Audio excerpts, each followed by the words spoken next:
श्री गणेशाय नमः। सत्य सनातन धर्म यूट्यूब चैनल पर आप सभी का स्वागत है। आज मैं आपको करवा चौथ के बारे में जानकारी दूंगा, आपको विधि बताऊंगा और उसके बाद में विस्तार से हम कथा सुनेंगे। करवा चौथ के दिन कुछ नियमों का पालन करना चाहिए क्योंकि यह व्रत बहुत ही बड़ा और पवित्र व्रत है। जब महिलाएं सुबह के समय व्रत प्रारंभ करेंगी तो उस समय आपको किस प्रकार से व्रत प्रारंभ करना है, पूरी विस्तार से इस वीडियो के माध्यम से आपको जानकारी प्राप्त होगी। सबसे पहला नियम होता है सरगी का। काफ़ी लोगों के यहाँ सरगी का नियम होता है और काफ़ी लोगों के यहाँ नहीं होता। तो सबसे पहले सरगी करते समय, सरगी खाते समय ध्यान रखना है, सूर्योदय से पहले ही आपको सरगी खा लेनी है। यह व्रत सूर्योदय के साथ ही प्रारंभ हो जाता है। सूर्योदय के बाद जल भी नहीं पिया जाता, तभी व्रत का पूर्ण फल प्राप्त होता है। कार्तिक मास के कृष्ण पक्ष की चतुर्थी को करवा चौथ का व्रत किया जाता है। यह स्त्रियों का मुख्य त्यौहार है। सुहागिन स्त्रियां अपने पति की दीर्घायु के लिए यह व्रत करती हैं। एक पट्टे पर जल से भरा लोटा, एक करवे में गेहूं भरकर रखते हैं। दीवार पर या कागज पर चंद्रमा, उसके नीचे शिव तथा कार्तिकेय की चित्रावली बनाकर पूजा की जाती है। इस दिन निर्जल व्रत किया जाता है। चंद्रमा को अर्घ्य देते समय आप अपने पति की लंबी आयु के लिए प्रार्थना करें और चंद्रमा को अर्घ्य देने के बाद यह व्रत खोला जाता है।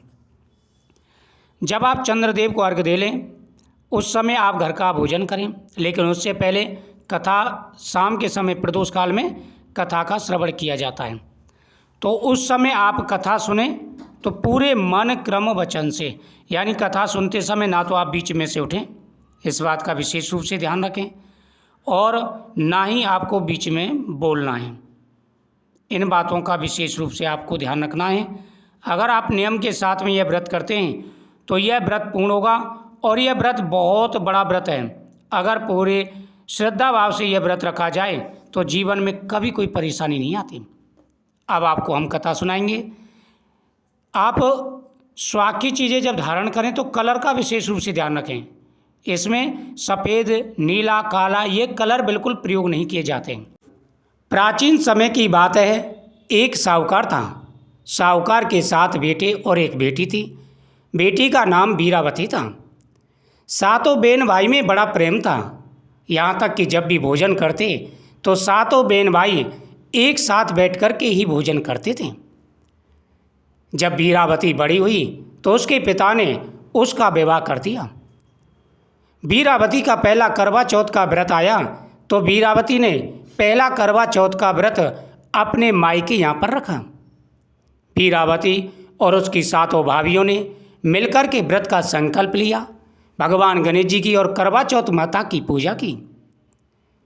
वीरावती ने करवा चौथ माता से प्रार्थना की, हे माता, आज मैं व्रत रखूंगी, मेरे पति की आयु लंबी हो, उनके शरीर पर कभी कोई कष्ट ना आए। मैं कुछ नहीं जानती, ये मेरा करवा चौथ का पहला व्रत है, आप मेरी पूजा को स्वीकार करें। पूरे दिन उनसे व्रत रखा। शाम को सातों भाई काम से आए और भोजन करने बैठे। उन्होंने वीरावती से कहा कि बहन आ जाओ, आप भी हमारे साथ भोजन कर लो। वीरावती बोली कि भैया आज पहली बार आपको अपने साथ भोजन ना करने पर मुझे बड़ा दुख हो रहा है, क्योंकि आज आपको अकेले भोजन करना पड़ेगा। आज मेरा करवा चौथ का व्रत है। सातों भाइयों ने कहा कि बहन ये व्रत कब तक चलेगा और कब भोजन करोगी? वीरावती ने कहा कि भाई शाम को चंद्रमा को अर्घ्य देने के बाद ही मैं अपने व्रत को खोलूँगी।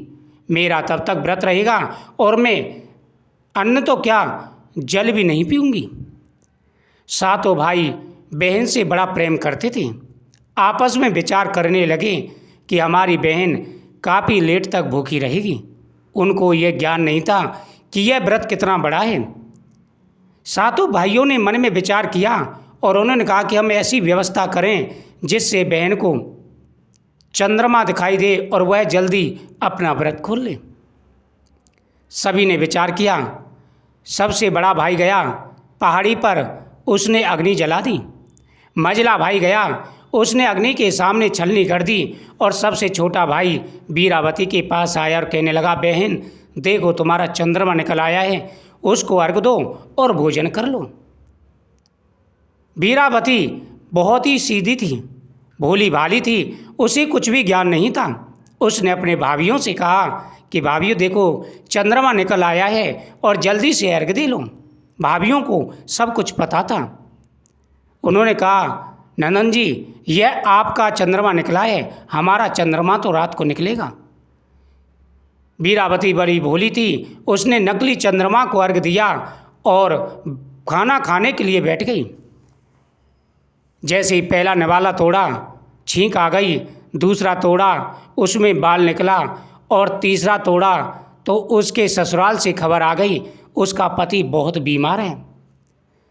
वीरावती अपने ससुराल जाने के लिए तैयार हुई। उसकी माँ ने कपड़े देने के लिए संदूक खोला, 3 बार खोला तो उसमें तीनों बार सफ़ेद कपड़े निकले।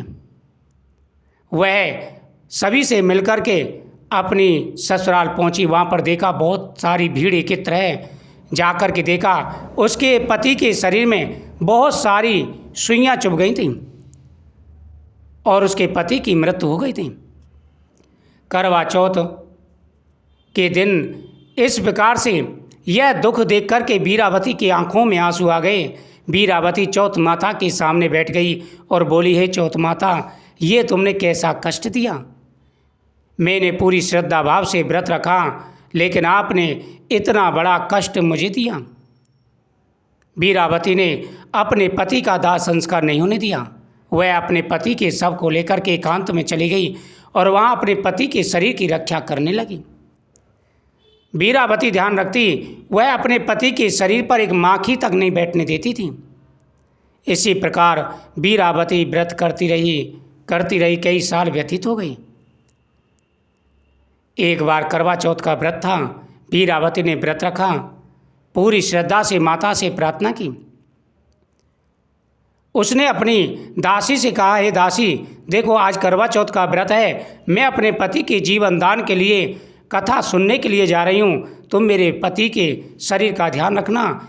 इस प्रकार वीरावती को व्रत रखते रखते 12 साल बीत चुके थे। यह 12वां साल था और पति के शरीर पर सिर्फ एक आखिरी सुई बची थी।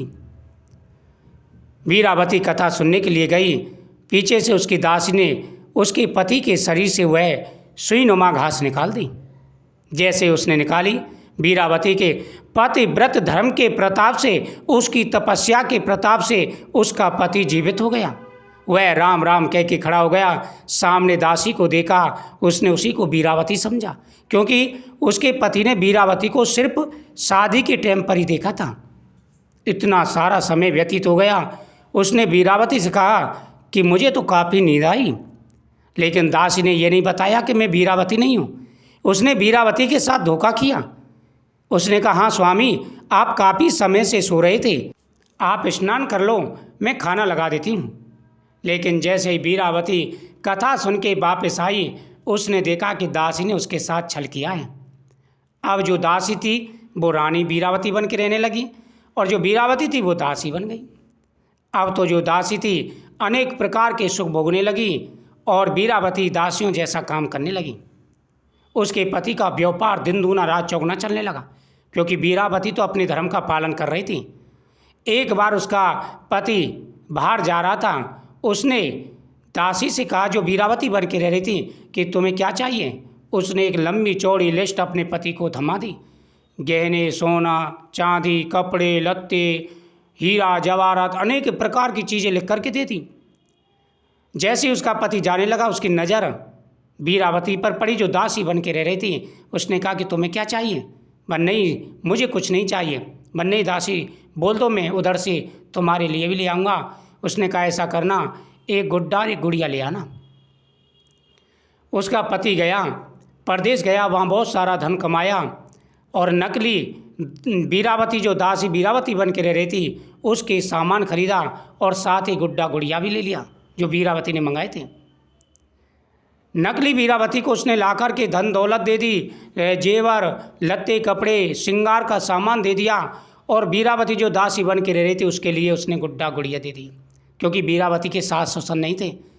अब वो एक कोने में उनको रखती और बोलती, सुन रे गुड्डा, सुन री गुड़िया, सुनो हमारो दुख, 12 वर्ष सेवा करी तो न मिलो सुख।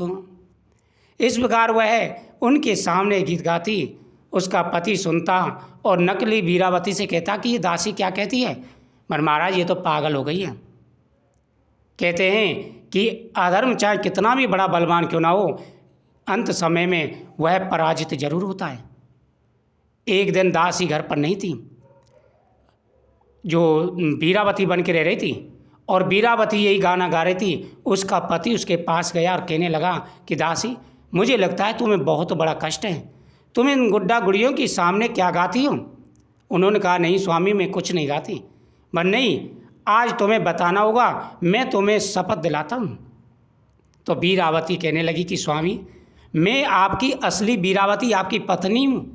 और फिर वीरावती ने पूरी कहानी सुना दी, किस प्रकार से उनके व्रत भंग हुआ, भाइयों की गलती के कारण किस प्रकार उसकी मृत्यु हुई, और किस प्रकार फिर उसने 12 साल सेवा करी और चौथ माता की कृपा से उसे जीवन दान मिला। आखिरी जो सुई थी वह दासी ने उनके शरीर से निकाल दी। उसको बड़ा क्रोध आया। उसने कहा कि आज मैं इस दासी को दंड दूंगा, मैं इसको जीवित नहीं छोड़ूंगा।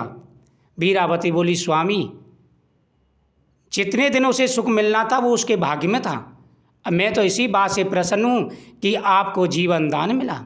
इस प्रकार करवा चौथ माता ने वीरावती के जीवन में खुशियाँ दोबारा से भर दी। तो वीरावती ने अपनी तपस्या के द्वारा, पतिव्रत धर्म के द्वारा अपने पति को पुनः जीवित कर लिया। तो ये करवा चौथ का व्रत बहुत बड़ा व्रत है। पूरी श्रद्धा और लगन के साथ में महिलाएं इस व्रत को करती हैं, उनके पति पर कभी कोई कष्ट नहीं आता। नियमों का ध्यान रखें, किसी का अपमान ना करें, श्रृंगार का ध्यान रखें, कलर का ध्यान रखें। जो साड़ियाँ पहन रही हैं उसमें काला, नीला, सफ़ेद कलर नहीं होना चाहिए। दरवाजे पर आए हुए किसी का अपमान ना करें, पति से इस दिन लड़ाई झगड़ा ना करें। पूरे नियम के साथ में आप व्रत रखना। करवा चौथ माता और भगवान गणेश आपके जीवन में हर प्रकार का सुख और वैभव प्रदान करेंगे, खुशियों से आपकी झोली भर देंगे। बोल करवा चौथ माता की जय, गणपति गजानन भगवान की जय।